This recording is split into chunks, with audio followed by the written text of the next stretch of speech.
Welcome to another episode of Inquiring Minds. I am Steve Harper, and with me, as always, is my amazing co-host, Donna Carlin. Donna, how are you today? I'm doing really well. And yourself? I'm good. I'm a little intrigued by the topic that we're going to be talking about today. So, what is that? This is something that came to mind, especially when I do puzzles. When I do puzzles, my mind says this is the board that has to go in there, and then I look at data and what the logical point of view is. I go with the data, and I'm always wrong. So that's what stimulated this conversation. Instincts or data? That's the question on the table. What do you trust more? Um, we have instant access to so much data, like literally instant access, and so much information. Do we take the time to understand how it fits? Do we take time to validate it or to see if it even makes sense? What do you go with? Do you go with ultimately your instinct or what the data tells you?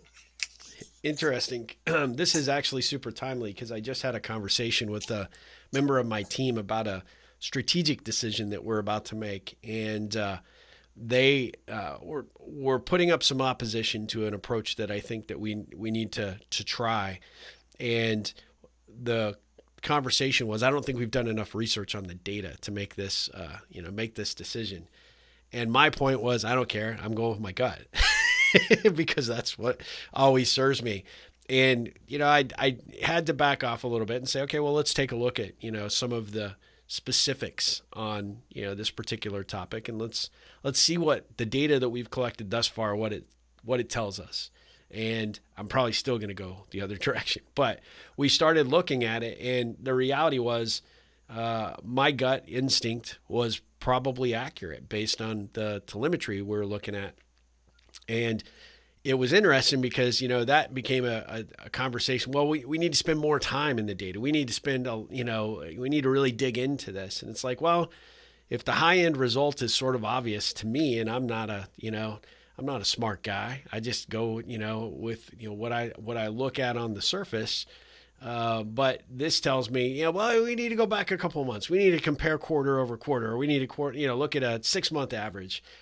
And I just said, the problem with a lot of decisions is that you have analysis paralysis. You don't do anything. And I could see this thing, which is a fairly, in the grand scheme of things, a mundane decision in terms of a strategy that we need to make, taking far more time, far more meetings, far more discussions than I really care to even have, because my gut was right pretty much, I think, from the jump. And so it's interesting that we're talking about this because that's kind of how I've always operated as an entrepreneur. I look at what data is available to me, what knowledge and experience I may have, and if I have resources who can give me the direct input that I'm potentially looking for.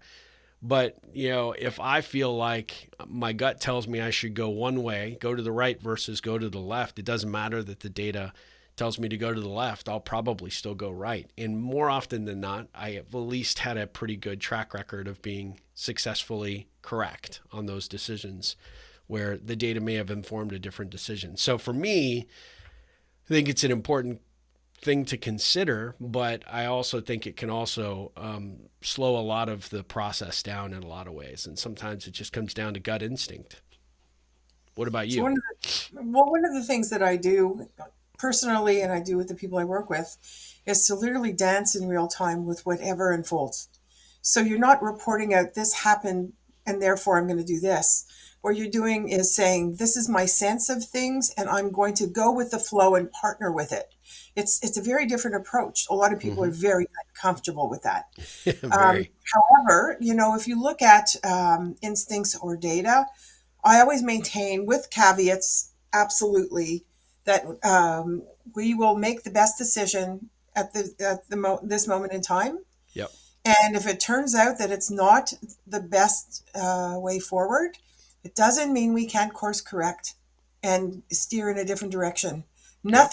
Nothing is written in stone unless it's a life and death situation, something that will take us down a real bad rabbit hole. Yeah. So, looking at it from that perspective, if I could dance in real time and work with my gut and say, this is what's telling me, this is what I feel is happening right now, I'm going to course correct right now in this way. in approach, in how I address something, whether it's a problem, whatever.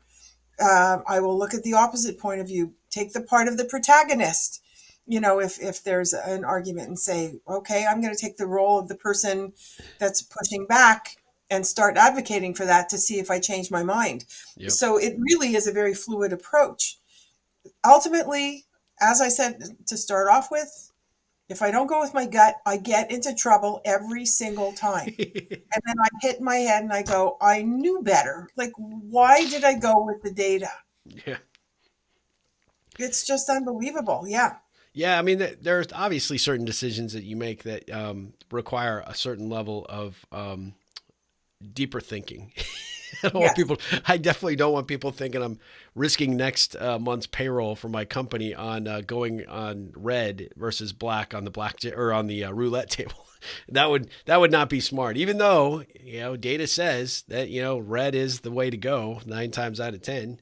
Um, for inevitably it will not be. When it comes to circumstances of luck, I almost always, it doesn't matter what the data is, I'll screw it up one way or the other. But big business decisions, I like how you looked at that. You dance with the environment as it unfolds, and you leave open the possibility of course correction along the way as things start to develop and unfold in a certain process or project or experience, and you recognize, wow, that didn't give us the results we were looking for, or we're not making the progress we had hoped, or we're not seeing the deliverable that we expected.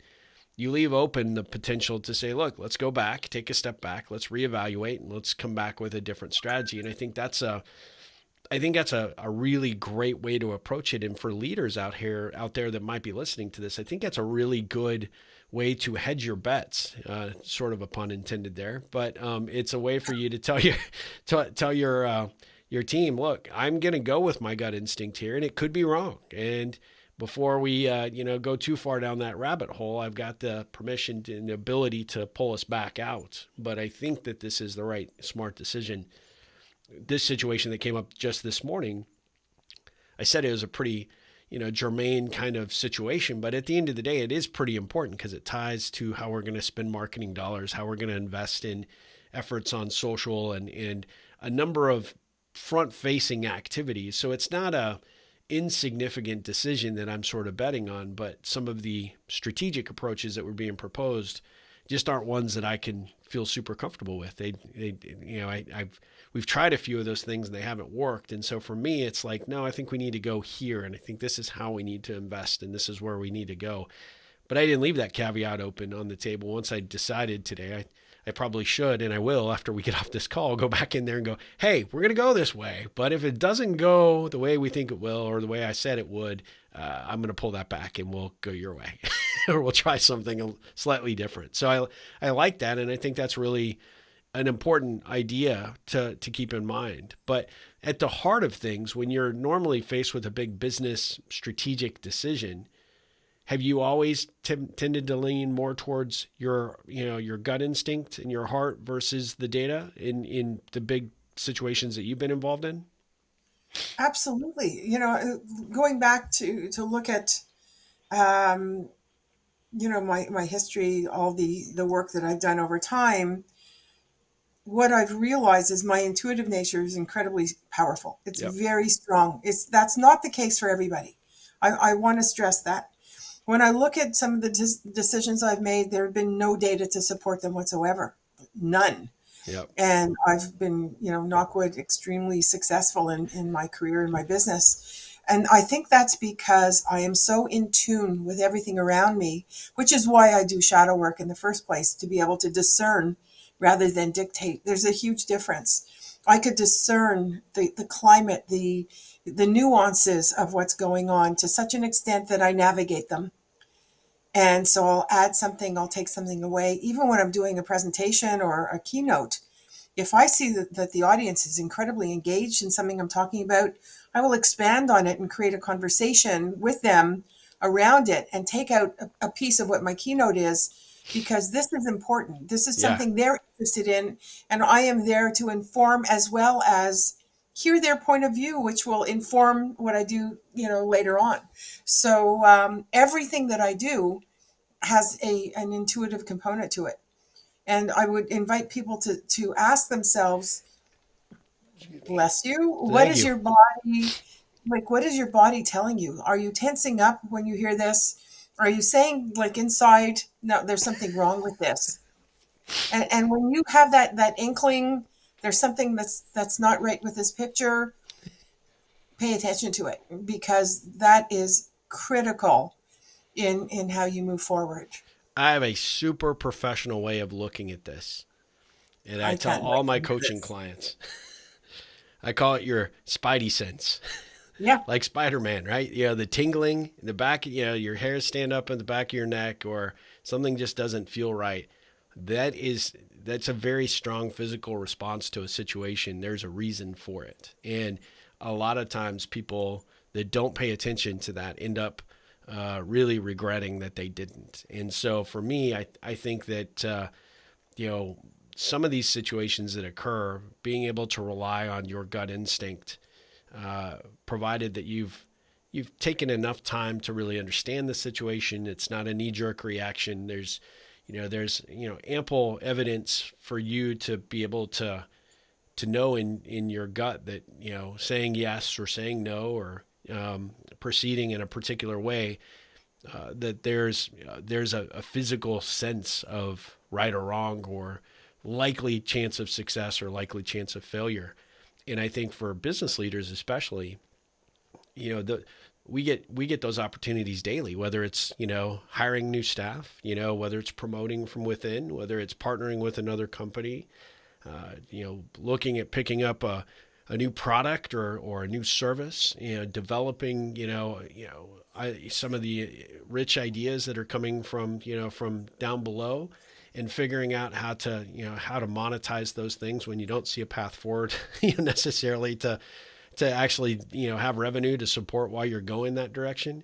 These are Mm-hmm. things that just happen, and the more that you can get sharp about understanding and leaning into understanding how you make decisions.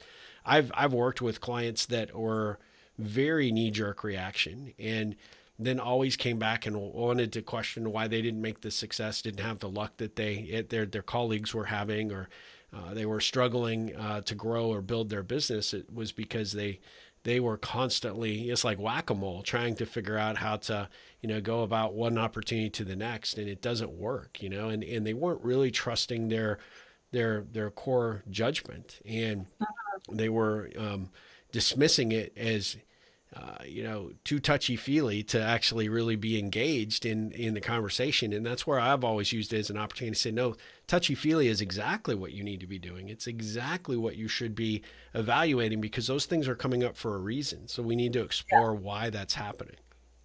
And part of that is really understanding yourself Yep. and trusting yourself.